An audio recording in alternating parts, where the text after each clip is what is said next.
Hello, everyone, and welcome to my channel, Secret Star Soul Healing. I'm Secret Starla.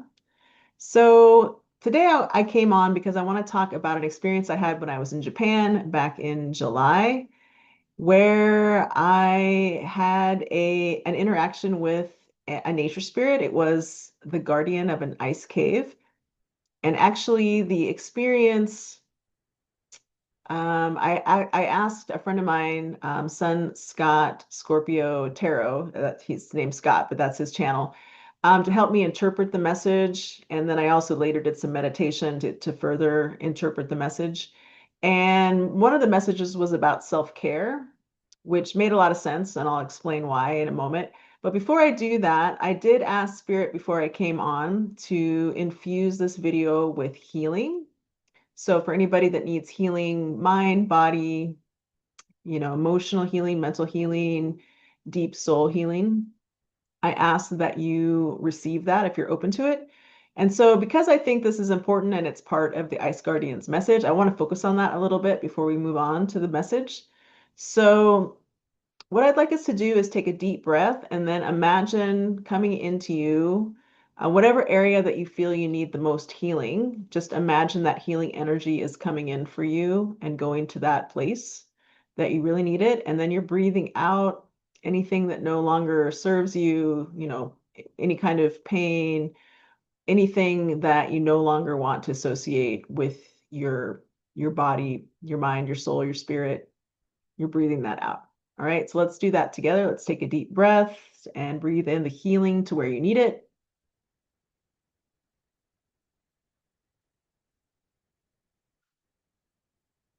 Breathe out what no longer serves you.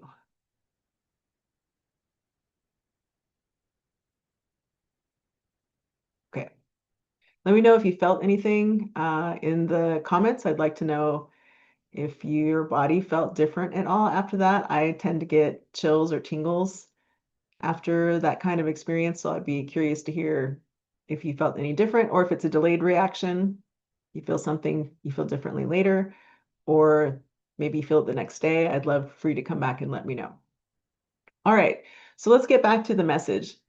So first of all, I have been able to communicate with nature spirits ever since I started my mediumship path. And so what I found was that when I was learning to speak to human spirits as a medium, I was able to start communicating with other kinds of spirits as well, unexpectedly. And so, for example, I was out in a wetlands area and I was sort of sending out my awareness to see if any human spirits wanted to say hi or needed any help with anything.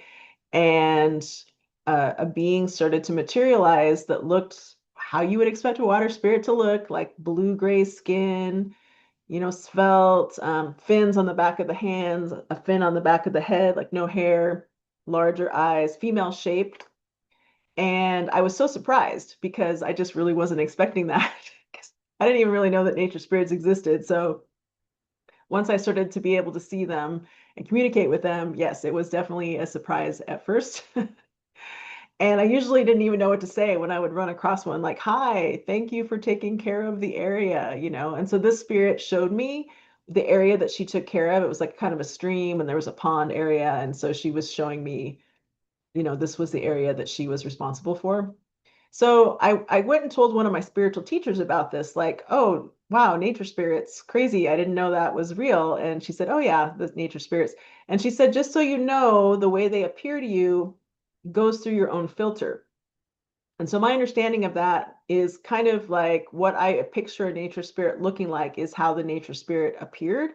So somebody coming from East India that had a different cultural tradition would maybe see something different, right? And so what it's not clear to me, because now I've seen several different kinds of nature spirits, what's not clear to me though is if the nature spirit somehow the form is the spirit is taking on the form that it knows I'm going to recognize its job. Like clearly this was a water spirit, clearly, right? Or is it taking a memory from me, from something I read or saw on TV that looked like a water spirit? So taking that from my data banks, my database, so I see that image and I get an instant understanding of what that spirit is job is, or is it just appearing how it things I expect. So I don't really know.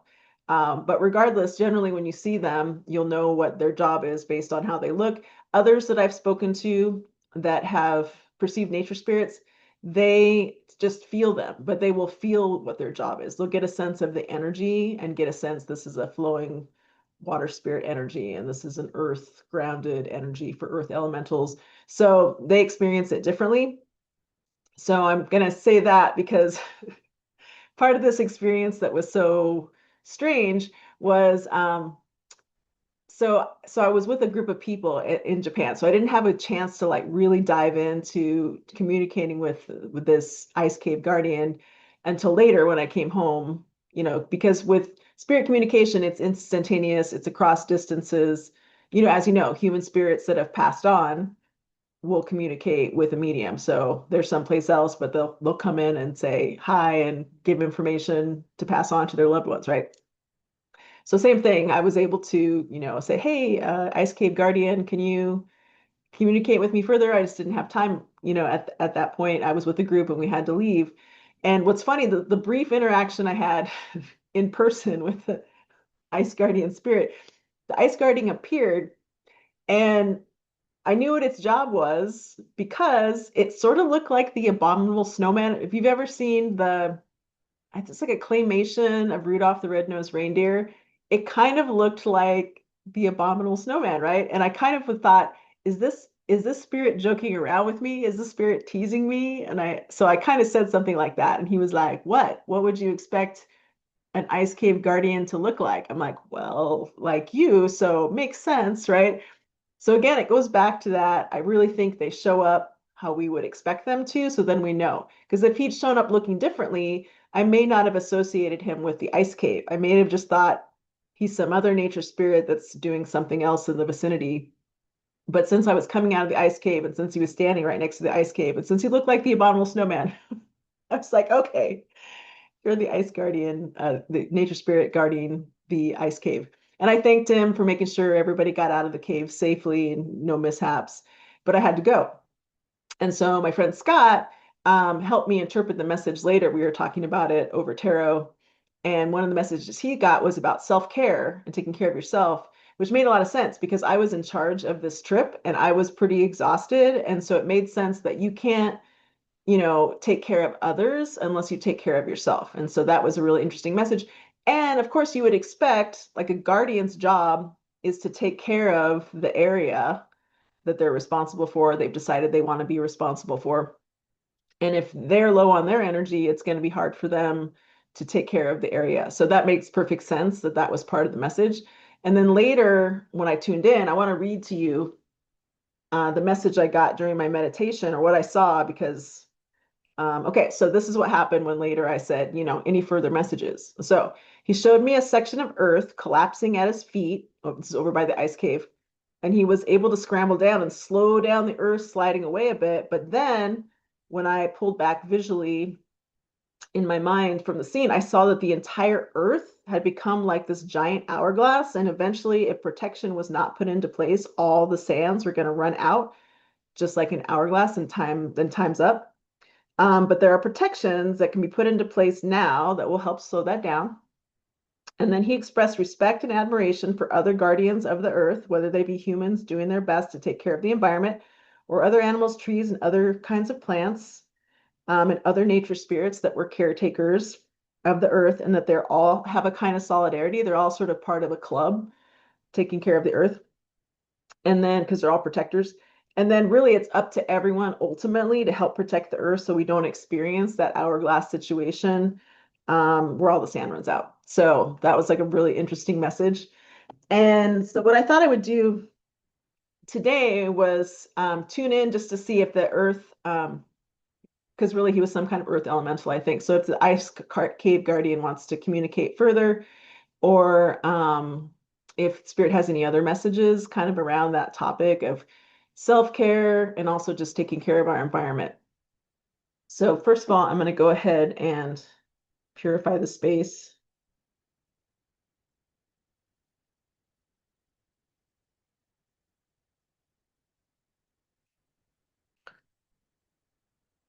Okay. All right. So Ice Cave Guardian, or just spirit in general, what messages do you have for us around self-care or care of the planet?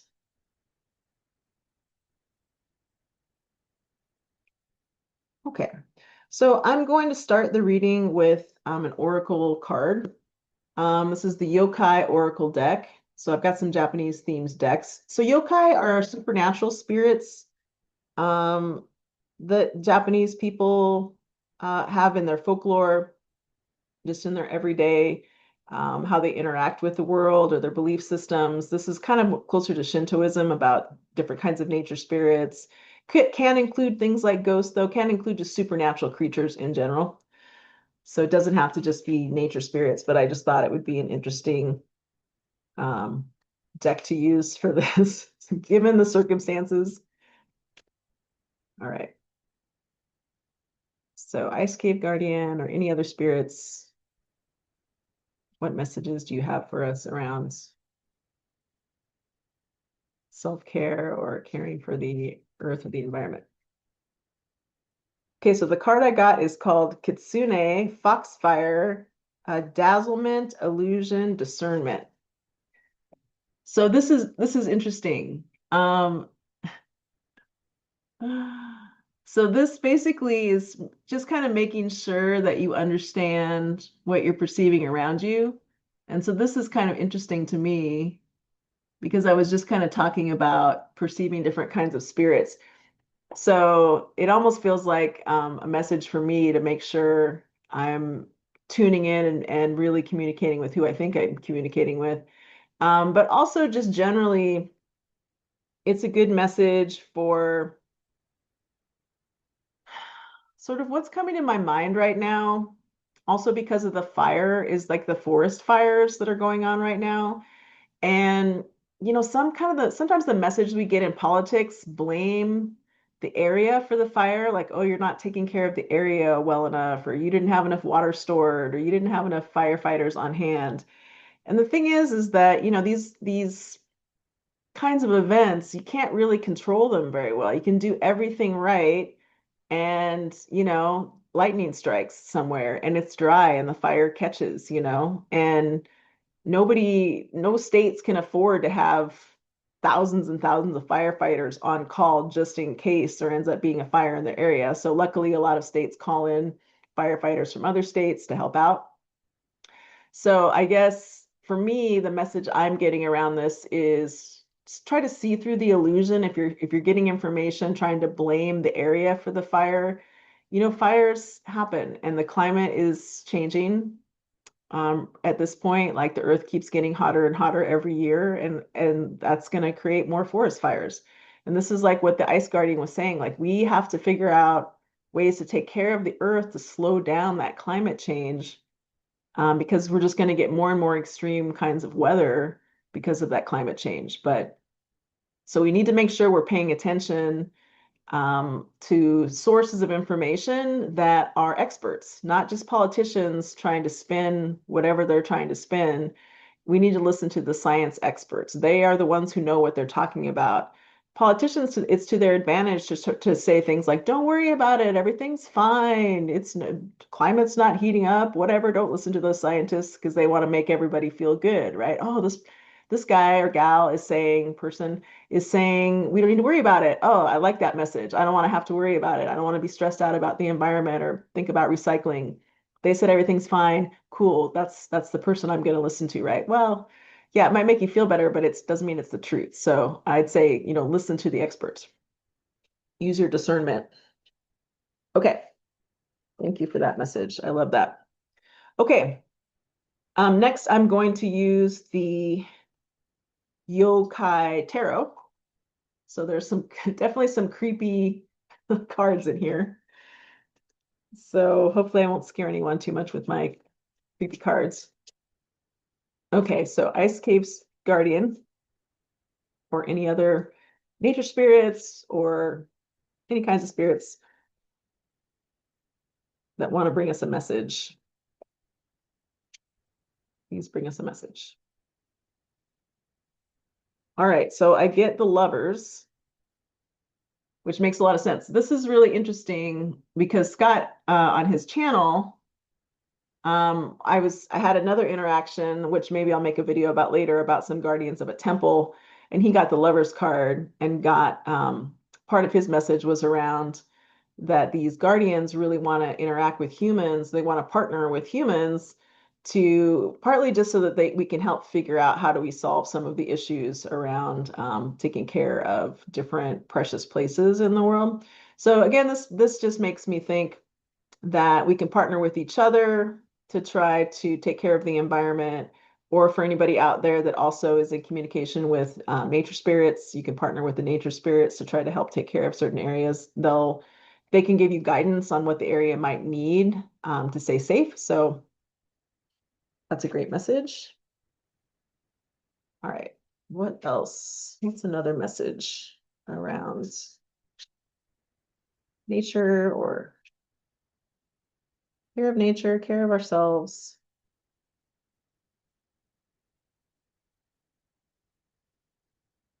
All right, the next card I get is Judgment.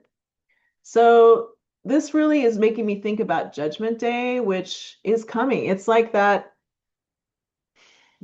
hourglass message that I got from the Ice Guardian, that we're going to run out of the sands of time, we're going to run out if we don't do what we can to take care of the environment. And judgment can be it could be about making a judgment call. Like we need to decide who we're going to believe out there, who's telling us this or that. Again, I would say try to believe the scientists. Politicians have their own agendas. Not that there aren't some good politicians out there that really care about their communities, but scientists generally don't have any skin in the game. They're not trying to make money or convince anybody of anything for power. It's really like, this is what we learned from our data. Here's our data. Earth's getting hotter overall, oceans getting hotter, more extreme weather. So I would say in this particular case, yeah, use your best judgment about who you're going to listen to, but also let's do what we can to put off any kind of judgment day, around the earth, just going past the point of no return. And then the final card here, Queen of Wands. So this again is about discernment. This is the queen who's best at discernment. She goes forth into the world with confidence, and she's not going to be putting up with, BS.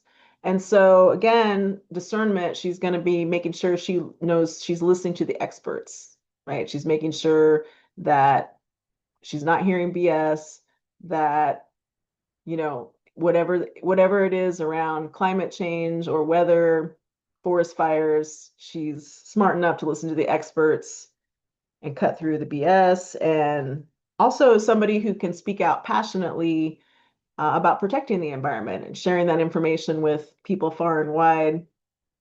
Uh, you know, Wands are about passion. So if we can follow a leader that's passionate about the environment, who might be a politician, it just might be a local community leader, I would say let's keep an eye out for that person. And again, it doesn't have to be a female, it could be male, female, non-binary. It's really more about the energy. All right, so I'm going to get one final card to close the reading. This is from the Green Witches Oracle deck. I like this one because it basically has different scenes that relate to homey kinds of things, but also nature. And so let's see what our final message is for this reading.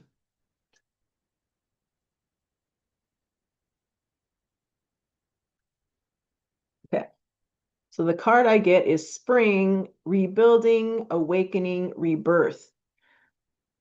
So I like that card a lot because that's like a positive message, like spring is when things wake up. Spring is when, after the winter, when things have died or appear to have died, they've gone underground. That's when new life appears. That's when hope appears that everything's going to be okay, right? The green comes back to the trees, things start growing. And so I like that. To me, this is a message of hope. If we take care of the earth and nurture it, in spring, we're going to see the results of that. So that's just a beautiful closing message. All right, so folks, thanks again for visiting my channel. If anything I said resonated, I would love it if you would make a comment about that, or if these are the kinds of messages you find interesting and enjoy, maybe you could subscribe to my channel. I try to come on once a week if I can, or maybe just hit the like button. And so I appreciate everybody for coming. Oh, and a reminder, if you did feel something related to the healing, or if you get a delayed reaction and you notice something later on, a pain went away, or you just felt like you could take a breath again, and you were able to release some emotional stress or pain, whatever the case may be, I would love to hear about that. All right, everybody, take care and see you next time.